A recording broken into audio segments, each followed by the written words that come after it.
As we convene today, I would like to begin by acknowledging the Indigenous peoples of all the lands that we are on today. While we meet on a virtual platform today, I'd like to take a moment to acknowledge the importance of the lands which we all call home. Now, our club enjoys setting the stage for our meetings with a bit of music and inspiration. And we don't often have music on our virtual call because it's challenging, but we do have a really fun music video from club member Virginia McKenzie with a tribute to Seattle 4. It's a remix based on the theme song from the long-running sitcom Cheers. So we're going to start with that. Mary, can you play us our video?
Virginia, that was awesome. Thank you so much for sharing that with us today. And now we will turn to our inspiration for the meeting. I'd like to invite club member Rabbi Weiner to share our inspiration for the day. Rabbi? Thank you. On this day in which we celebrate sports, and most notably the Kraken's Cinderella story of success, we are grateful for the gift of engaging diversions, the cohering power of fandom, and the pride we feel at the pursuit of individual and team excellence, which inspires youth with the value of sportsmanship and adults with our strivings for better health through exercise.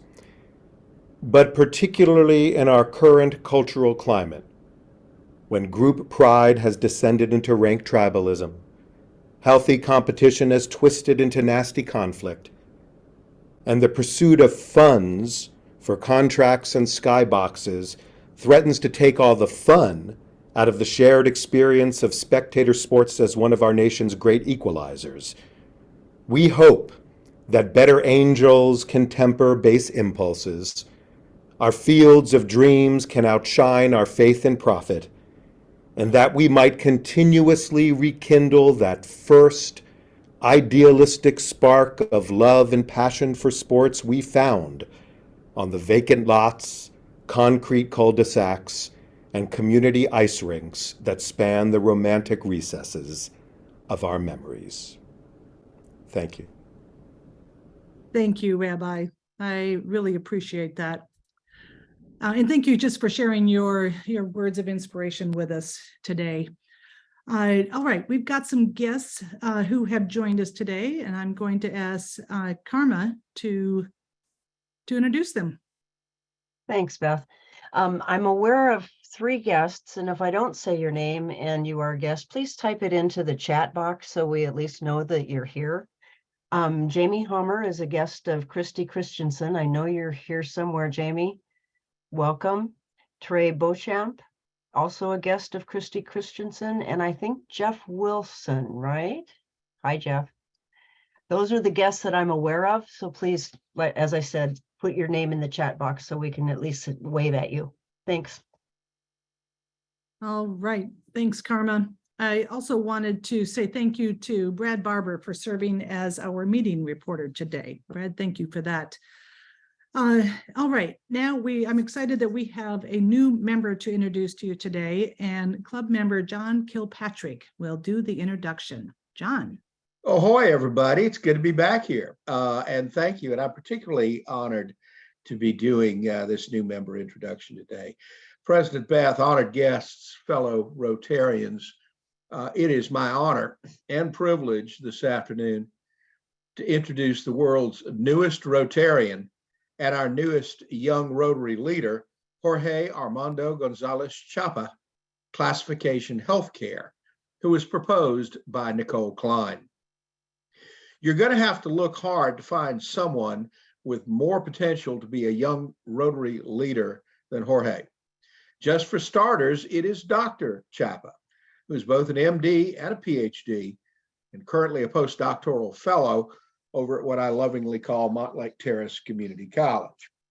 His current postdoc research involves autoimmune diseases, mostly those with terrible sounding names. His study focuses on the relationship between mitochondria and the activation of our immune systems. That may not sound like cocktail party fodder, but I certainly needed a drink after he spent 5 minutes explaining it to me. Jorge studied medicine in Mexico, where he was an immunology teaching instructor at Universidad Autónoma de Nuevo León in Monterrey, and was an International Red Cross professor teaching physiology and advanced cardiac and trauma life support to Red Cross paramedics. From there, Jorge headed to Texas Tech in El Paso for postgraduate research in infectious diseases, and then to Hamburg University in Germany, which resulted in his PhD in immunology. At that point last summer, he came to UW's rheumatology department. Along the way, Dr. Chapa served as an emergency room doc in Monterrey, was named a distinguished postgraduate student while pursuing his PhD, won the Best Paper Award from the European Bone and Joint Infection Society, and spent the summer of 2020 at Harvard pursuing further studies in immunology. His list of additional coursework, presentations, book chapters, and certifications goes on for 4 full pages, single-spaced, in small font. Jorge is deeply family-oriented and returns to Monterrey frequently to visit his parents and extended family. His father is a pediatrician, and his mother is an English professor there. Here in Seattle, Jorge lives in Lower Queen Anne. And when I asked him what he does for recreation, he talked about, and I'm not making this up, how much he enjoys walking in the rain. One day, he spent the whole day, 8 hours, just walking in the rain. I tried to explain to Jorge just how rare it is to have a rainy day here in Seattle, but he still seems to like the place. He also likes 80s music, no accounting for taste there, and studied Taekwondo when he was younger. If he hadn't gone into medicine, Jorge says his alternative was archaeology, history, or paleontology, which I thought was neat considering his research into mitochondria, which, as he explains it, are thought to be potentially ancient bacteria that somehow in the past developed a friendly relationship with our cells. I asked Jorge if he had a particular theme to his life, and he said 2 things, both of which struck a chord with me. First, he asked, "How can I help?" And second, he said, "If you have the will to help and can get away from egos, then you can learn to help." I thought these were pretty good slogans for a life that is, so far, being very well lived. With that, President Beth, it is again my honor and privilege to introduce the world's newest Rotarian, Dr. Jorge Armando Gonzalez Chapa. Thank you. Thank you, John. That was a fantastic introduction. Jorge, we're so happy to have you as a member of our club and bringing all your talents and enthusiasm to the group. Okay, now we are going to shift gears into our short program, and to introduce our speaker for the short program is our Prince of Programs, Ken Grant. Ken. Thank you, Beth. Thank you, John. Welcome, Jorge. Egan Orion is a Seattle artist, activist, friend, and event producer. He came out at the age of 18 in 1990 in the midst of the AIDS epidemic and grew up during the time when LGBTQ+ rights barely existed and has been in the fight of non-discrimination laws and eventually the right to marry. This year marks his 17th year as a festival director for Pride Fests, one of Seattle's largest community gatherings and servicing one of the country's most vibrant cities, that's Seattle. We brought Egan in because June is Pride Month. Every day, every month should be Pride Month. Egan, take it away, buddy. Thank you, Ken. Appreciate it. Hello, everybody. Again, my name is Egan Orion. I'm the executive director of Pride Fest, which produces Pride Fest Capitol Hill and Pride Fest Seattle Center. We do programming and advocacy year round, but of course, we're coming up on the big month when we actually put a focus on LGBTQ rights and thriving and arts and all the rest. Did I hear right that you all were going to be walking in the Pride Parade this year? We sure are. I was going to announce it at the end of your comments, but now the cat's out of the bag. This is the first time Seattle Rotary is marched in Pride, so we're really excited. Oh, that's awesome. Okay, well, then the information that I'm about to talk about may be relevant for those of you that may not know much about the history of Pride nationally or locally. A lot of the major cities in North America celebrate Pride the last weekend in June. Why do we do this? Well, it goes back to 1969 to the Stonewall riots. Now, back in 1969 in New York, gay people were not allowed to gather in public places. So they couldn't go out to bars and drink legally, for example. And they still did this. And they were constantly broken up by police raids. Well, in late June 1969, a gay icon, Judy Garland, died in London. And that weekend, her fans went out to go and drink, and they were broken up. Their gathering was broken up by the police. And this time, instead of just taking it, they fought back. And there was a couple of days of riots around the West Village in New York City that emanated from the Stonewall Inn. So that's where this all began. Of course, gay people have existed throughout history and throughout the 20th century. But this was the first time that there was a moment in time where gay and trans people said enough is enough, and they fought back. In 1970, that last weekend of June, they memorialized the first anniversary of those riots.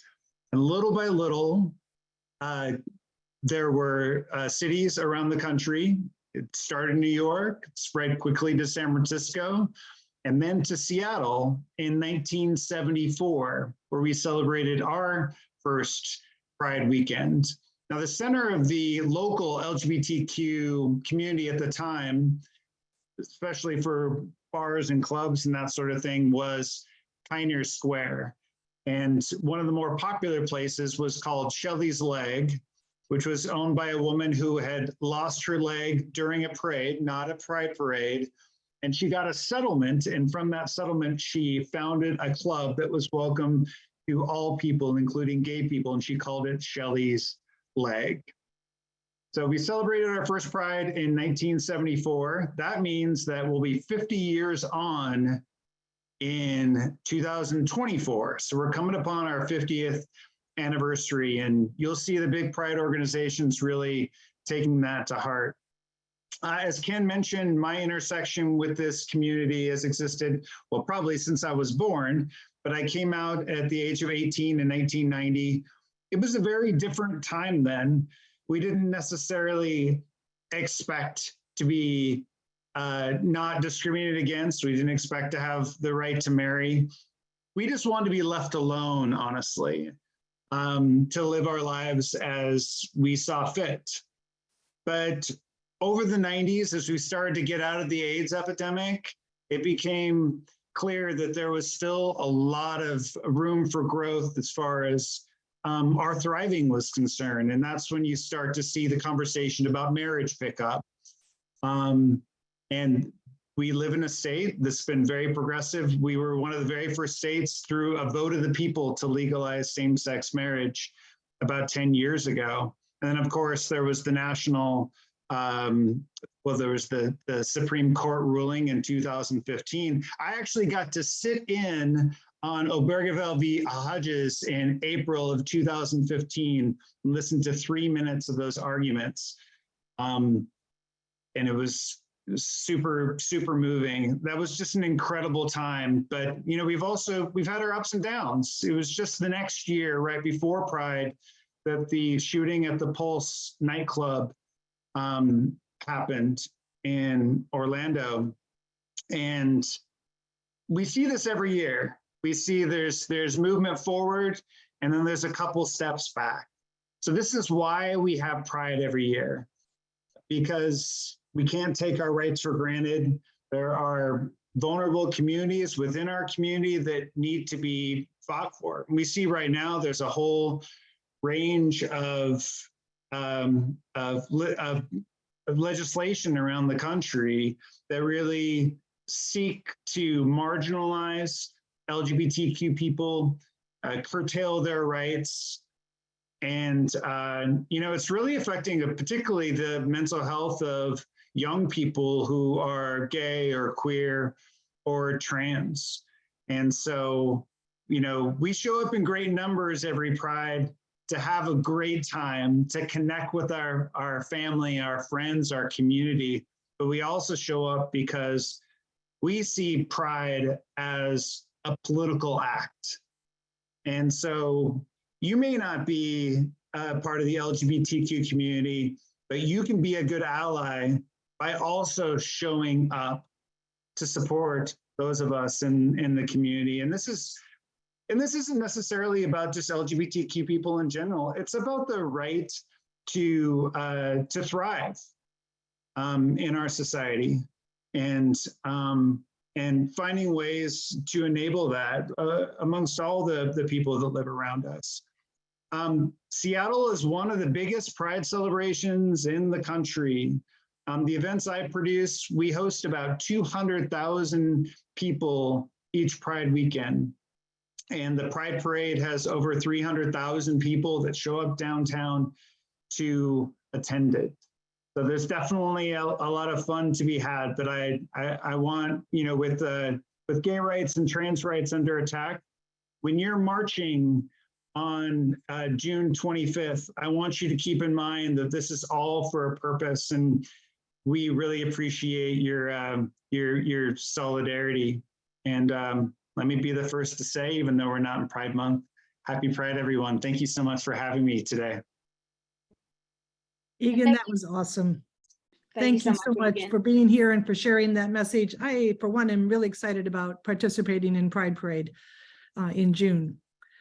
All right, so now we're going to move on to our featured speaker, and I am really, really pleased to be introducing someone who has become a good friend of mine.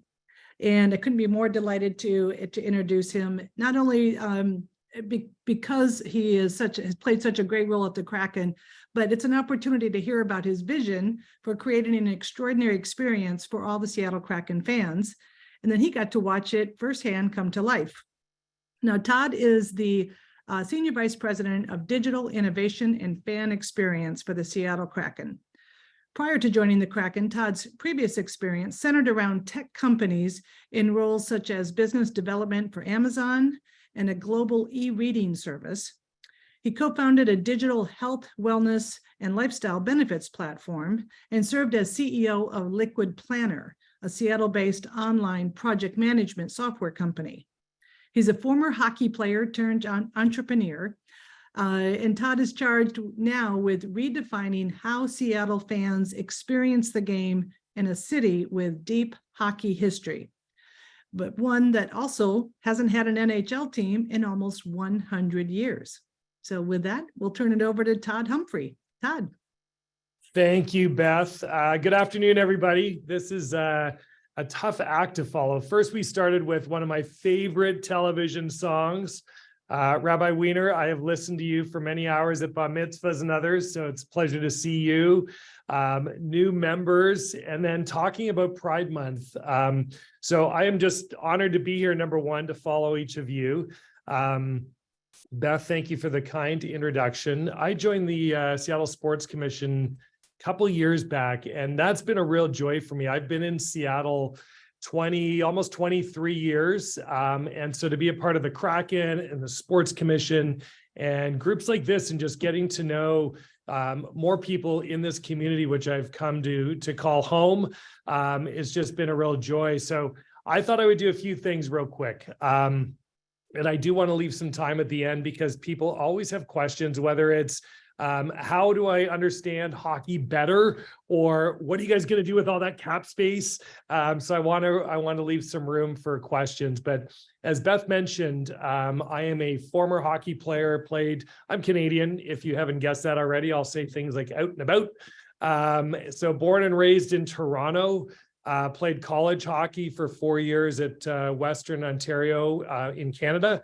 Signed with the Detroit Red Wings as a free agent coming out of there, and played 4 years, kind of bounced around the minors, and just lived my dream of playing professional hockey, not quite at the NHL level, but just had an amazing experience. And from there, really transitioned out of the game as a profession and became just a fan for about 20 years. Got into technology, as Beth mentioned, and have done a variety of different startups. 1 year at Amazon, I've got the scars to prove it, but had a really cool experience there as well, and got to know a variety of people, one of which was Andy Jassy, who's now the CEO there and one of our owners. And so, it was interesting as this all started to take shape back in 2016. I got a call from a friend who is at the mayor's office with Mayor Murray, and they were looking at an RFP for the redevelopment of Key Arena. And they were putting together a small community advisory board around that. A variety of people, Ethan Stoll, and people from different industries around. And they said, we're looking for a hockey representative. We've got a basketball representative, but we need a hockey guy. And at the time, there wasn't very many hockey guys in town. So I wholeheartedly agreed to do it. And I said, I've got to ask, who is the basketball representative? I'm a minor pro hockey player, okay? They said, oh, it's Lenny Wilkins. And I'm like, so let me get this straight. The Hall of Fame coach, the Hall of Fame player is going to be the basketball guy, and I'm going to be the hockey guy. Fair enough. So I got to know Lenny a little bit, and one thing I said to him, and I still joke to him about, is, Lenny, you may be in the Hall of Fame twice, but I'm going to get a team before you did, which we did. And we are, before anybody asks in Q&A, we are quietly and very methodically pursuing an NBA franchise, as we did with the Kraken. We are trying not to get ahead of the commissioners, and the commissioner of the NBA in this case. So we're very methodically doing that. The building is built for basketball as well. If you've seen a game in there, it is phenomenal for basketball. But again, trying to be very respectful to what that process looks like. So 2016 and 17, I was on this committee around the redevelopment of the arena, and the design of it was challenged because, as a few of us talked about on the way into this call, you can't touch the roof. And that is, the roof being a National Historical Landmark has this mystery to it. It also has an extraordinary cost to not being able to touch a roof. Best estimates are about $50 million is what it cost us to not touch that roof. And for those of you that have seen the pictures and the videos, we had to support this roof for 2 years while we dug out what was Key Arena and built what is now Climate Pledge Arena. That roof weighs 44 million pounds. And so as we were looking at the two designs of the arena, it was really fascinating to see how it was, projected to be built. OVG, the Oakview Group, and led by Tim Lywicki, put together a project that had a bid on it of $650 million. He only missed that by about $600 million. It was about 1.25 billion by the time it was all completed. I can see about 25 people here. Has anybody not been in Climate Pledge Arena? We got a couple. Okay. My goal is to get the few of you there next year. It is a spectacular venue. Was built for hockey, was built for basketball, was built for music. If you ever want to see a great concert. In fact, we talked this morning about Andrea Bocelli just played his second go round with us. The sound quality in there is phenomenal. So all that was being built, and the arena was being built without the promise of a hockey team. All that very similar to what we're doing with the NBA. We were quietly working behind the scenes with the NHL, with the Sports Commission and Beth and her team, all towards, you know, applying for an expansion NHL franchise. In order to do that with the NHL, you have to have at least 10,000 paid deposits. Sounds okay. It took the Vegas Golden Knights, the previous expansion team, it took them about 6 weeks to get 10,000 paid deposits. It took us 12 minutes. So right then we knew we were onto something. By the end of that day, we had 32,000 paid deposits. We finally cut it off. We then went into a wait list, but we knew that we had momentum. December the 4th of 2018, and I know it to the day because it was my 50th birthday. And so December 4, 18, we went to the Board of Governors meeting in Sea Island, Georgia. I had the pleasure of being there when we were granted a franchise. Thankfully, the NHL didn't believe us when we said we would have this arena done by the fall of 2020. They said, no, let's just push it out a year. Thank goodness, because of construction and this little thing called the global pandemic. So we opened the building. We constructed this building through the pandemic. We lost 2 days of construction to COVID. Those 2 days were solely around ensuring that our workers would be safe. We had over 5,000 workers in the building to build this. We wanted to keep them safe, and we did. And then we opened the building in October of 21. It feels like about 22 years ago that we opened this building because it's been so active, but it has been an amazing entry point for us with hockey. The Kraken, we dropped the puck in October of 21. We've just finished our second season. And as Beth said, part of our job, my job, but our job collectively is to introduce hockey into this city. There is a long history of hockey in this city. Yes, Seattle was the very first team, U.S. team, to win the Stanley Cup in 1917. Ultimately couldn't defend that because of a global pandemic. The Spanish flu ultimately allowed them to not be able to defend it. The team ultimately disbanded.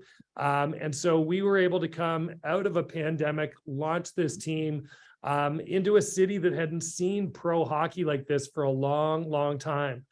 One of my favorite stories from our first year was Philip Grubauer, our goalie. When you're down by a goal or two, which we were a lot in our first season, when you're down by a goal or two, you pull your goalie. It allows you to put an extra player on the ice.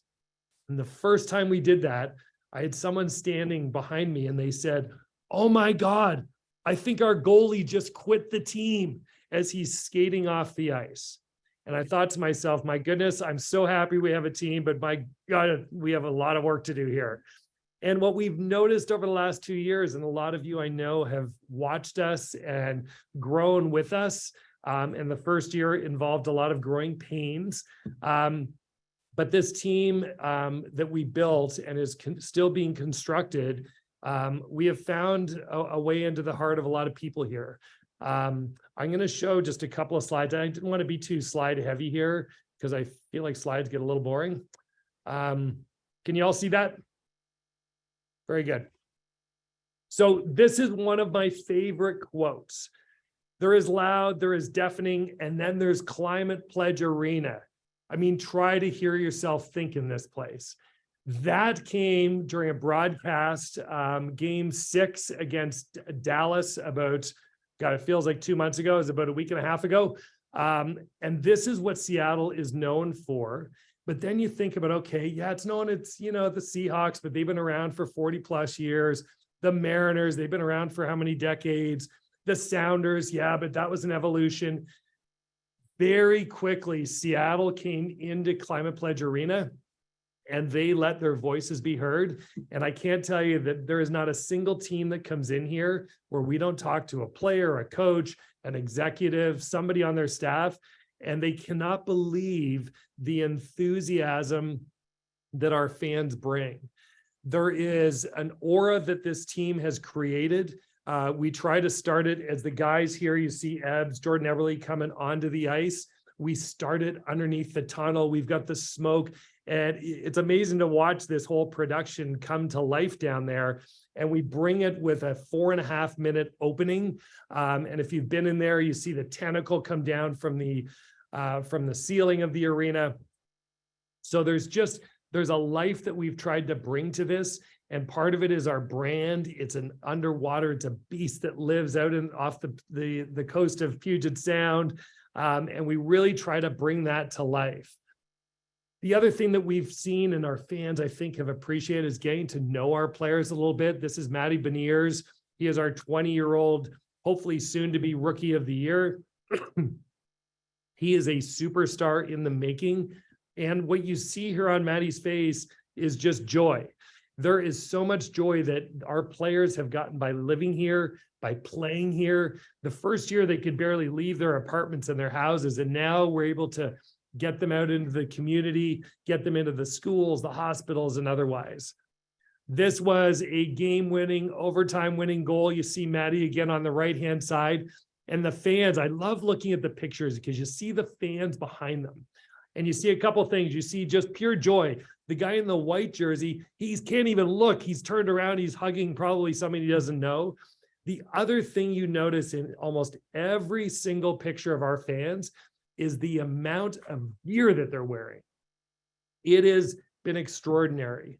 And if you look at our ticket sales, you look at our sponsorship sales, you look at our merchandise sales, we are in the top 3 in the league in every one of those categories, year 1 and year 2. And to try to stay in the top 3 after the amount of jerseys, the amount of merchandise we sold in year 1 was quite a feat.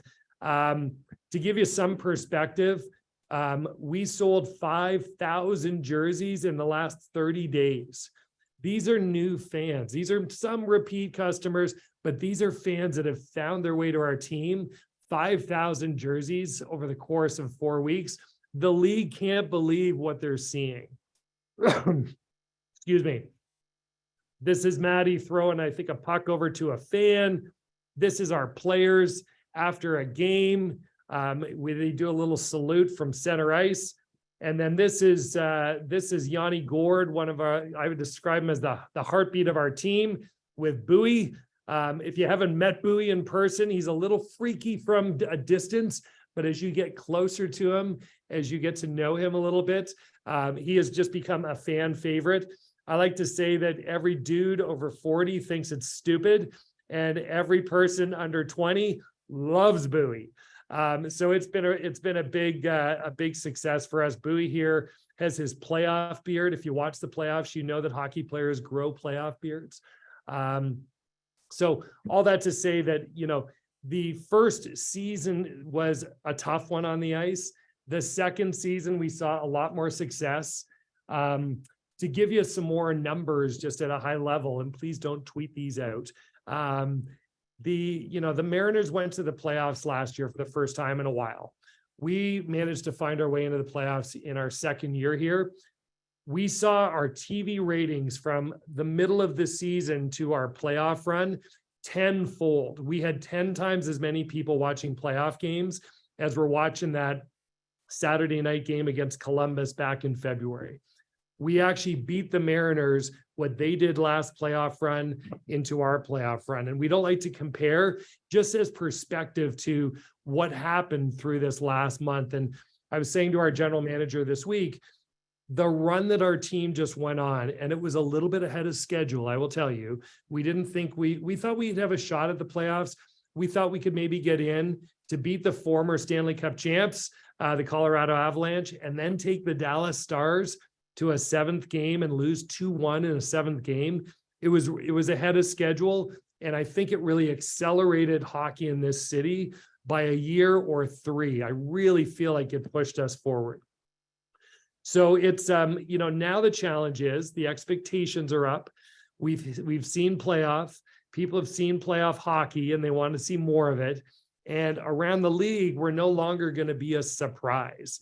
And so we're highly focused on continuing to make a better on-ice product. And our scouts are actually in town this week. We got the NHL draft in a month. They have been downstairs constructing lists and getting ready for that for the last 4 days. And then off the ice, we think a lot about, the fan that's been with us since, March 1st of 18, those deposits. We think a lot about the fan who's never been to a game or has been to one game or just bought their first jersey, one of those 5,000. How do we continue to lean into this city? How do we continue to make the experience at Climate Pledge Arena great?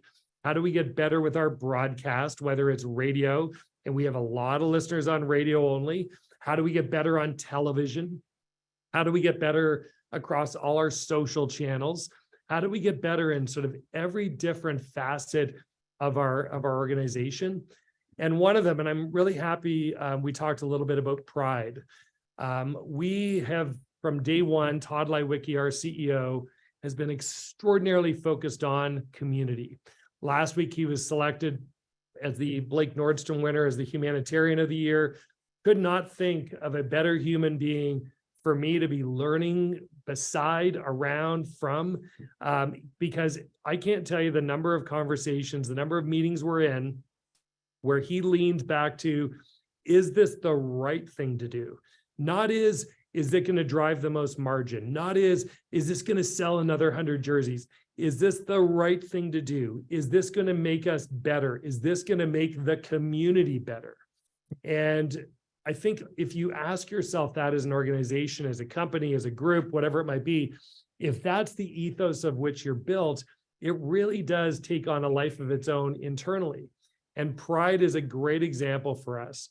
We have what we call HIFE nights, HIFE, hockey is for everyone.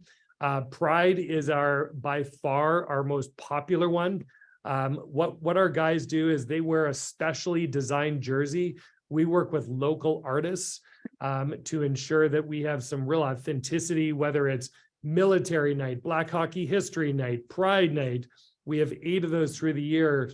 And our Pride jerseys, I think, have been 2 of our most popular by far.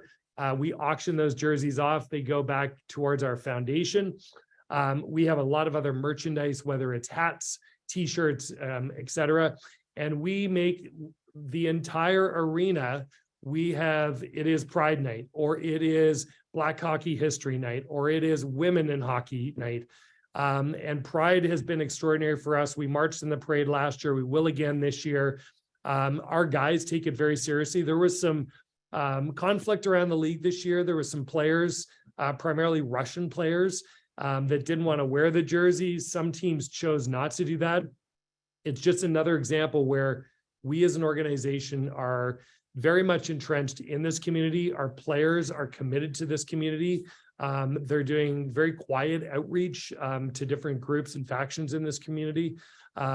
So I call that out because if you see us not doing something that is the right thing, please let us know. If there's something that we should be leaning more into, we'd love to hear that as well. Our ownership group, if you've been to a game, I got a phone call from Todd Lewicki. It was last October. And I was sitting there and I can literally see his desk from my desk. And he's calling me on the phone. So I answer the phone, of course. And he says, come here, I got a little project for you. Well, the little project was something we call Heroes of the Deep. And our ownership group gives away $32,000 to a community hero every single game. And we don't just play 8 home games. That is 41 plus this year, another 6. So 47 games where we give away $32,000. We go through a very stringent selection process to select the community hero. And then last year, it wasn't working especially well. We did it up on the screens and the guys did a little read, a player did, and no one paid attention. And so Todd wanted me to make this more of a moment. How do we make this something that the fans are going to pay attention to, where the hero will actually get that moment that they deserve, and the fans can all see it, hear it, and live and breathe it. So he said, I want you to make this great. So what we did collectively was we brought it to a live event in the arena, in the lower bowl, in the middle of a section. We do it at the second TV timeout, so sort of middle of the way through the first period. We go house black in the arena. We go spotlight on the hero. And Todd said, and on top of this, I want you to have people of prominence present these things. And I'm like, can you define that just a little bit? Needless to say, it was an undertaking. It wasn't just a small little project. We had everybody from Doug Baldwin, KJ Wright, Pete Carroll, Macklemore, on down the list, Marshawn Lynch. Okay, if we all ever get together in person, I'm going to tell you about the 7 hours I spent with Marshawn Lynch that aged me about 4 years. So it was amazing. And what that does is it allows us to pull someone from the community who the stories are incredible. They weren't getting their due. So we wanted to lean in and give that community member, that community hero, a little bit more of their due, not just the money, but actually that recognition. It is now a standing ovation moment in the arena. And it's something that I and we take really, really big pride in. So all that to say, this year has been, it's been an amazing journey. I think we're all just catching our breath around here because we planned for, 3 preseason games. We planned for 41 games. We did not plan, we hoped for, but we didn't plan for an extra 6 games. And if anybody's been on this side of the business, there's so much planning that goes into every single moment of your experience as a fan, from the moment doors open 90 minutes before until you eventually leave the arena and hopefully have had a killer time. There's so much. So I like to describe it. We throw, 44, and in this case, this year, 50 parties for 17,152 people, and having to do it when you don't know when they're coming, what night it's going to be on, who the opponent's going to be. We're catching our breath, but we are readying for next year. We think we do have some cap room, some salary cap room to spend. We've got some free agents that we're looking at. We've got draft picks that are coming through the system. We've got guys that'll be here now for the 3rd year, our core. So we're really excited about what's coming, and it's been a journey to this point. But I'd love to take some questions from you new hockey fans, you existing hockey fans, and you soon to be hockey fans.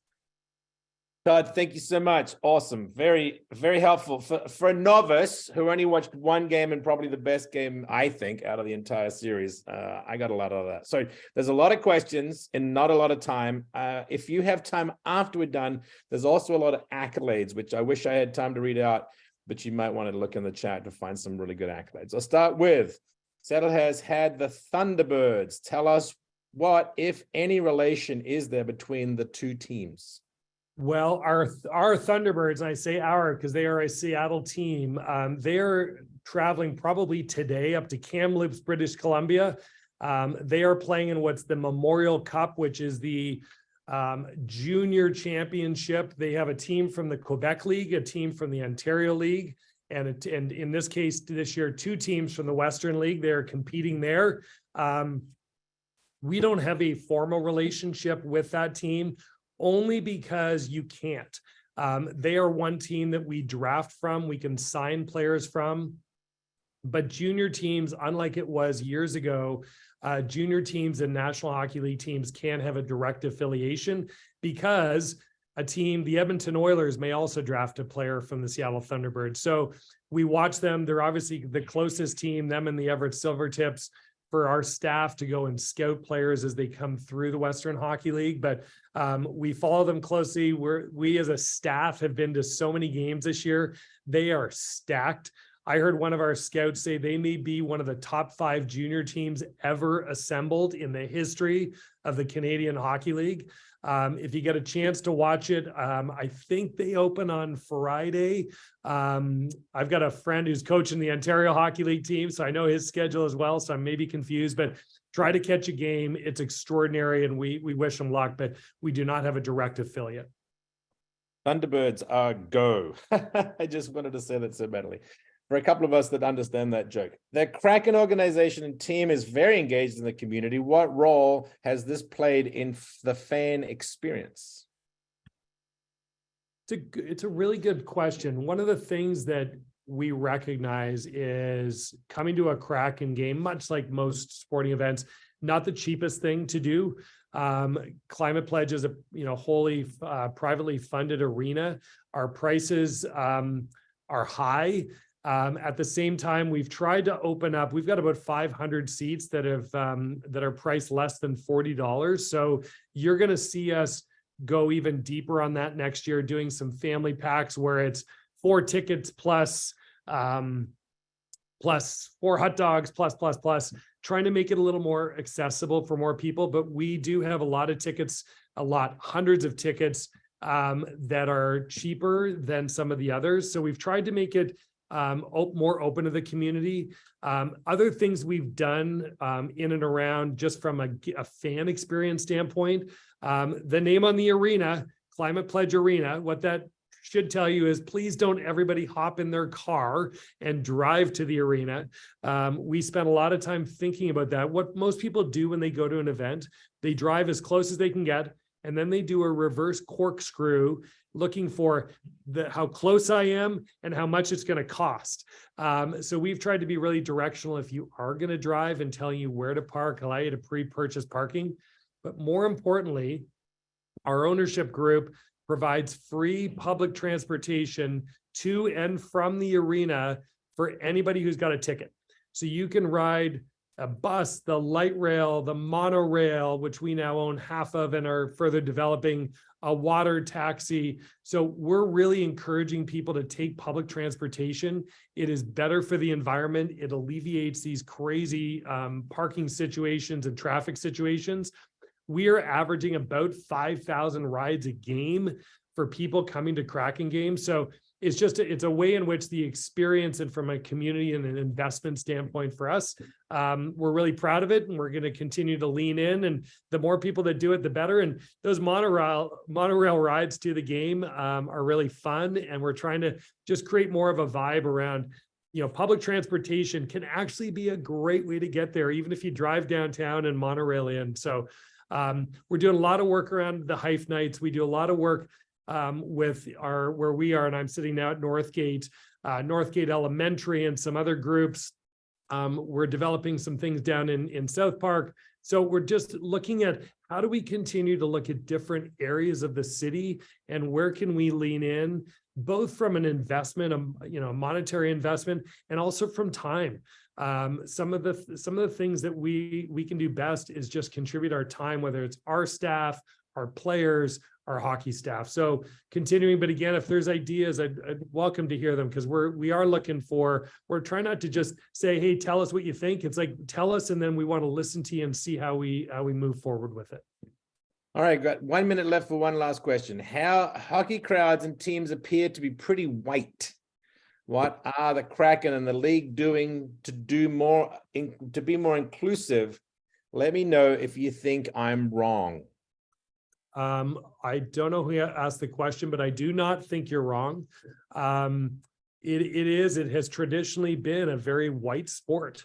I played, as I mentioned, growing up, I played with 2 Black teammates over the course of 20 years. That is changing slowly. What you found when Wayne Gretzky got traded down to the LA Kings in 1988, it took hockey south. It allowed it to go deeper in different states and different areas, but that doesn't change the fact that ice time at this rink behind me is hundreds of dollars per hour. So we're trying to do our part from an accessibility standpoint to play the game. We've got scholarship programs. We've got players that have developed scholarship programs for equipment. We are going with significantly reduced or free ice time for large populations. We're going heavy into learn to skate, learn to play programs for underserved communities. And on top of that, trying to make it more accessible for a broader audience of people. So it isn't just, you know, white middle-aged dudes that look like me, right? And we want to expand it. And we started to see more of that over the last couple of years. If you walk around Climate Pledge from our first game to our last playoff game this year, the number of women who are attending games is just been extraordinary. I also lead our retail sales, and the number of women's items and women coming saying, we need more. That wasn't the case a year ago.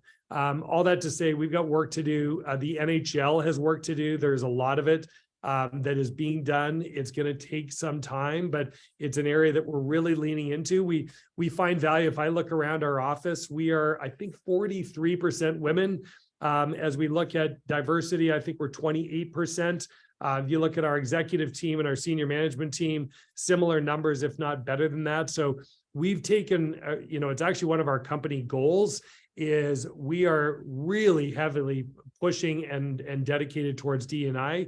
And in fact, I just think it makes us better. I think we get more unique ideas. I was in a meeting 4 years ago and Todd walked by Lywicki and he stopped and he walked in the room and he took a picture. And we're all like, what are you doing? He goes, I've been in the sports world for 35 years. And I've never seen a meeting with one guy, that was me, and 8 women sitting around a table. And that is not uncommon here. And I just think the diversity of thought that we get from the diversity of people has really made us better. We think about things differently. We're not taking a straight line. We're doing things differently. And I think what I hear from people both in this community and especially outside of this community is this team is seen differently. And I think that's because we're built differently. Todd, thank you so much for all that you do for our community. And thank you for being here today. Awesome. I heard you were going to be very good. And apparently I heard correctly. So thank you so much. Egan, thank you for being here also and chatting with us about Pride. I found that to be incredibly helpful and very, I didn't know half of what you said. So I thought that would be very educational. Beth, back to you. Everybody else, have a great week. All right. Thank you, Ken. Todd, thank you. Let me just echo my thanks to both you and Egan. Appreciate you being here today and providing such great presentations. And Todd, as our featured speaker today, Seattle 4 has contributed 600 servings of healthy produce in your name to Harvest Against Hunger. So thank you for that support of our community as well. That is super cool. Yes, thank you.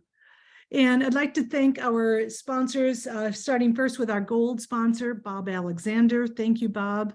And our other sponsors include Joel Farrell with Morgan Stanley, Dominic Musafia with Seattle Divorce Options, Jacobson Jarvis Certified Public Accountants, Matt Bratlin, NetTech Pro Bono IT Services, and for our tech support, Live Oak AV. So thank you all for supporting Seattle Rotary. And now I'm going to turn it over to VP of Membership Engagement, John Steckler, to share announcements. Oh my goodness, I'm so excited about the presentations, I forgot to unmute. Hey, everybody, got a few quick updates for you on events that are going on. This Thursday, tomorrow, there's still some availability for the Seattle 4 and Young Rotary Leader Happy Hour at the Motif. There's details on the website. Check it out. It should be a fun event. Also, I wanted to mention the next one that's coming up here, the Pike Place Market Tour. But before I actually do that, I have one update, even more current. I don't have a slide for it, but remember that Seattle Convention Tour that we were putting on May 31st? They're doing a tour of the new convention center and it was just sold out right away. We got more seats. We got more seats and we were able to actually clean up the waiting list. And so there's still a few more opportunities to sign up for that next week. So if you missed out on that and you really want to go, get on the newsletter and get the details so you can actually sign up for it. But now let me talk about June 1st, the Pike Place Market Foodie Tour. Again, this is a market and foodie tour, both. It does all these neat little places behind the market that you didn't know about, the stories you always wanted to know. But even more importantly, you're going to be eating food. That's why there's a cost. You're going to have an 8-course meal. And these are I looked at some of the names here. You're talking about Bottega Italian, Pike Place Chowder, all the way down to Seatown Fish Fry, Pike's Pit Barbecue. This is going to be a fun event. You stop, you eat, you learn some more about. The cost of $50 actually being part of that is subsidized by the club. So details are on the website, but get in and sign up for that. It's coming up right around the corner here on June 1st. It starts at 4 o'clock. Okay. Next up on Thursday, June 8th, we have the Waterfront Walking Tour with Bob Donegan. This is incredibly popular. You people have signed up, a ton of people, over 25 already signed up. Talked to Bob. He said, don't worry, I'll get some help. We can add some more people. Do not leave anybody behind who wants to learn about the waterfront. So get on the website, sign up for this one as well, because even Bob could say he could take as many. I got a hunch if we hit 100, he'd probably say, I think we're sold out. But anyway, we won't get to 100. On June 15th, a very fun networking event by Nicole Klein. It's got a whole bunch of different things. We're going to be at the Washington Athletic Club on the 3rd floor. They have a golf simulator that, yes, we will be able to use. Yes, you can use their clubs. Yes, you can bring your own clubs. What a great event. In addition to that, the Rotary Club is subsidizing appetizers for us. So there'll be appetizers. It's a no-host bar. And then, oh gosh, the pinnacle of this whole event is that we have this marketing and executive guru named John Steckler, who's actually going to be giving you a presentation on how he has created successful growth plans for companies, various and different kinds of companies, for over 30 years. I'm going to give you the secret sauce of what I use. It's pretty simple, but it'll be a fun event.